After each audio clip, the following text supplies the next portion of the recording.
नमस्कार बंधुरा your kitchen चैनेले आपनादेर सबाइके स्वागत। आज चले एसेछि आरो एकटी नतून रेसिपि निये। आमी आज आपनादेर करे देखाबो आमिष छोलार डाल। छोलार डाल साधारणत आमरा निरामिष तैरी करे थाकि, किन्तु आज आमी आपनादेर करे देखाबो आमिष छोलार डाल। आमी निये नियेछि छोलार डाल। এবার এই ছোলার ডালগুলো খুব ভালো করে জল দিয়ে ধুয়ে পরিষ্কার করে নেব। ছোলার ডালগুলো খুব ভালো করে জল দিয়ে ধুয়ে পরিষ্কার করে নিয়েছি। এবার এর মধ্যে দিয়ে দেব বেশ কিছুটা উষ্ণ গরম জল। উষ্ণ গরম জলের মধ্যে ডালগুলো অন্তত 2 থেকে 3 ঘন্টা একটু ভিজিয়ে রেখে দিলেই ডালগুলো কিন্তু বেশ নরম হয়ে যাবে। এবার এটাকে ঢাকা দিয়ে অন্তত 2 থেকে 3 ঘন্টা রেখে দেব। ফিরে এলাম প্রায় 3 ঘন্টা পর। ঢাকা খুলে দিয়েছি আর ডালগুলো দেখুন বেশ ভালো মতো কিন্তু বেশ ফুলে উঠেছে আর ডালগুলো কিন্তু নরম হয়ে গেছে। সমস্ত ডাল নিয়ে নিলাম একটা প্রেসার কুকারের মধ্যে। দিয়ে দিলাম 1 চামচ পরিমাণ নুন আর দিয়ে দিলাম 1/2 চামচ পরিমাণ হলুদ গুঁড়ো। এবার ডালগুলো একটু অল্প সেদ্ধ করে নেব।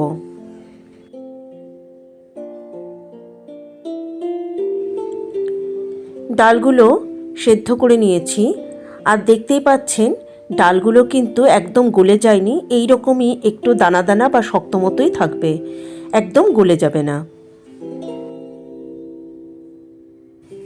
প্যানে তেল খুব ভালো মতো গরম করে নিয়েছি।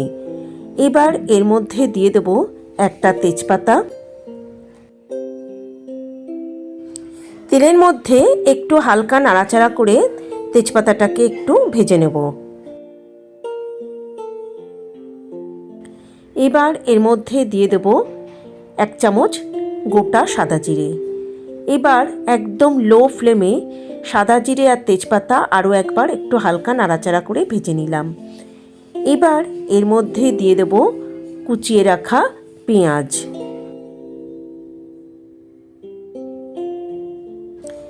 এবার এর মধ্যে দিয়ে দেব 1/2 চামচ পরিমাণ নুন। এবার নুন দিয়ে পেঁয়াজগুলোকে একটু হালকা ভেজে নেব। খুব বেশি ভাজার প্রয়োজন নেই, পেঁয়াজগুলো একটু নরম হওয়া পর্যন্ত ভেজে নিলেই হবে। আর এই সময় গ্যাসের ফ্লেম রেখেছি একদম হাইতে।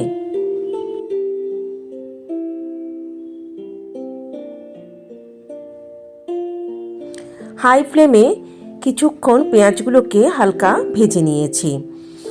পেঁয়াজগুলো নরম হয়ে যেতেই এবার এর মধ্যে দিয়ে দেব আদা বাটা, দিয়ে দেব রসুন বাটা।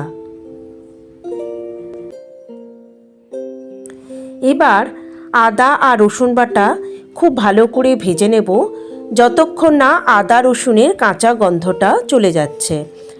আর এই সময় আমি গ্যাসে ফ্লেম রেখেছি মিডিয়াম টু হাইতে।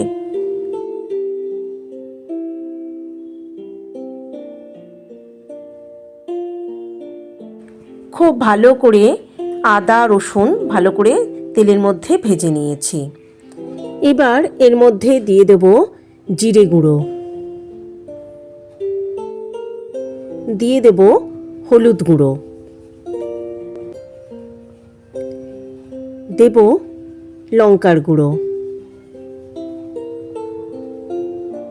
দিয়ে দেব খুব সামান্য একটু কাশ্মীরি লঙ্কার গুঁড়ো। এই সঙ্গে এর মধ্যে দিয়ে দেব চিনি। এবার এই সমস্ত কিছুকে খুব ভালো করে কষিয়ে নিতে হবে। আর এই সময় আমি গ্যাসের ফ্লেম রেখেছি একদম লোতে। এই ডালের মধ্যে চিনি একটু যদি দেওয়া হয় তাহলে কিন্তু ডালের টেস্ট অনেক কিন্তু বেড়ে যায়, তাই চিনিটা আপনারা স্কিপ করবেন না।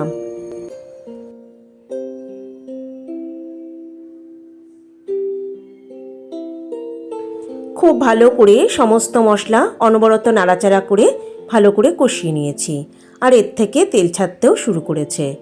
এবার এর মধ্যে দিয়ে দিলাম সেদ্ধ করে রাখা ছোলার ডাল। খুব ভালো করে সমস্ত কিছুকে নেড়ে একবার মিশিয়ে দেব। আমার সকল দর্শক বন্ধুর কাছে একান্ত অনুরোধ রইল আমার চ্যানেলটা সাবস্ক্রাইব করার ও পাশে থাকা বেল আইকনটা প্রেস করার। এবার এর মধ্যে দিয়ে দেব বেশ কিছুটা ফুটন্ত গরম জল। খুব ভালো করে একবার নেড়ে দিলাম, আরও একটু জল দিয়ে দিলাম, খুব ভালো করে আরও একবার নেড়ে দিলাম। এবার এর মধ্যে দিয়ে দিলাম বেশ কয়েকটা গোটা কাঁচা লঙ্কা।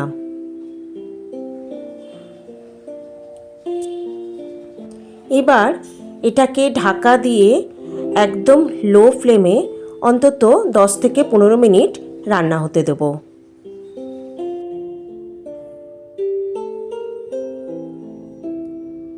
ফিরে এলাম আরও 10 মিনিট পর। ঢাকা খুলে দিয়েছি আর এটাকে খুব ভালো করে আরও একবার নেড়ে দেব। ডালের কনসিস্টেন্সিটা কিন্তু এরকমই থাকবে, একটু পাতলাই রাখবেন কারণ ডালটা কিন্তু ঠান্ডা হলে আরও ঘন হয়ে যাবে।